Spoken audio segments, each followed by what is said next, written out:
بسم اللہ الرحمن الرحیم۔ السلام علیکم ورحمۃ اللہ وبرکاتہ۔ قربانی کا ثواب۔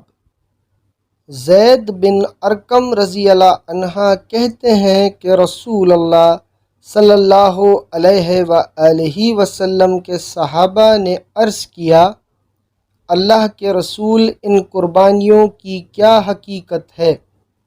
آپ صلی اللہ علیہ وآلہ وسلم نے فرمایا، تمہارے والد ابراہیم علیہ السلام کی سنت ہے۔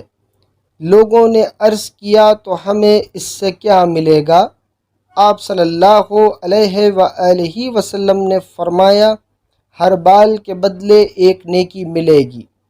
لوگوں نے عرض کیا، اور بھیڑ میں؟ اللہ کے رسول آپ صلی اللہ علیہ وآلہ وسلم نے فرمایا، بھیڑ میں بھی ہر بال کے بدلے ایک نیکی ہے۔